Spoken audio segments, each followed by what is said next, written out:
Hey, Scarefest, this is Joe Lewis of Bonehead Weekly with another review. And this one's going to be a little weird because I haven't finished watching what I'm about to review. Now, how do you review something you technically haven't finished watching?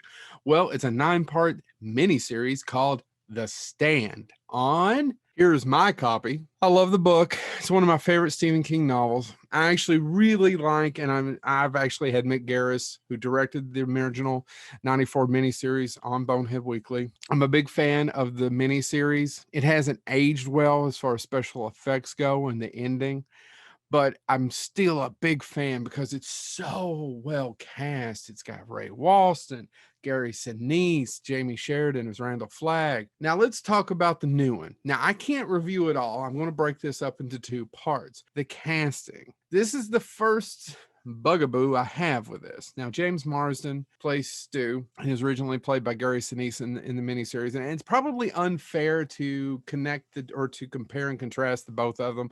The original miniseries is 8 hours. It was 4 nights. This one's 9 hours. They get a lot big budget. They get a bigger budget for this one, but it just doesn't work. Every single one of these actors seem wrong for the part. They say that acting is about choices, right? You choose to do this and choose to do that, and acting is all about choices. To me, every single actor in this makes the wrong choice. I do not care for Odessa Young as Franny Goldsmith. James Marsden is okay as Stu Redmond. Amber Heard as Nadine is okay, but she's not as good as Laura San Giacomo. And I know it's unfair to compare these people to a 26-year-old miniseries, but they just don't stand out like some of the people I remember.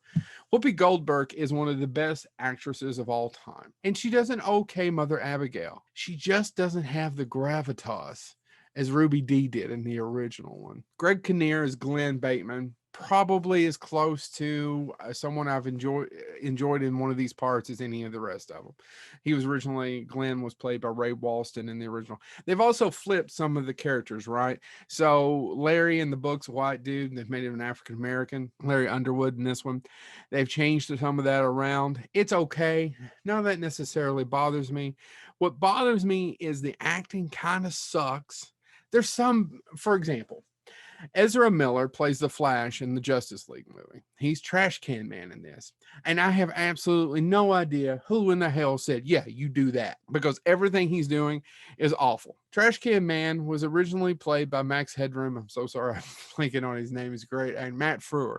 And it's not one of Matt Frewer's best roles either. It's probably a hard role to play because Trash Can Man's so crazy. But the problem is he's too crazy in this. Why would Flagg ever trust him to do anything? A lunatic just screaming through most of it. Another one that I don't understand the choices is a guy named Owen Teague. He plays Harold Lauder. Now, Harold Lauder is the guy that's obsessed with Franny as he's going across country. He's younger than her. He loves her. He's been beaten up. He's been abused, and he is in love with her, and he has a huge chip on his shoulder. Owen Teague may be a wonderful actor, but he makes the mistake that I think, or that people have said about The Shining, Kubrick's The Shining, is that Jack Nicholson doesn't just go crazy. Jack Nicholson is crazy from the jump. Harold Lauder in this is crazy from the jump. Owen Teague plays him in a way of, I don't know why anybody would let them in his town. This guy's insane. There's something wrong with him.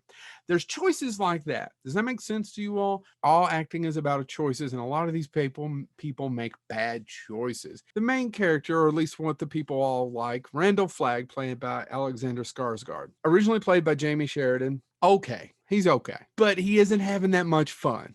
And I think Randall Flagg has a lot of fun. I'm breaking down this part on just the acting. Next time I'm gonna finish watching it and let you know what I think overall of the miniseries. So far, not that impressed. This has been Joe Lewis of Bonehead Weekly. I'll see you next week.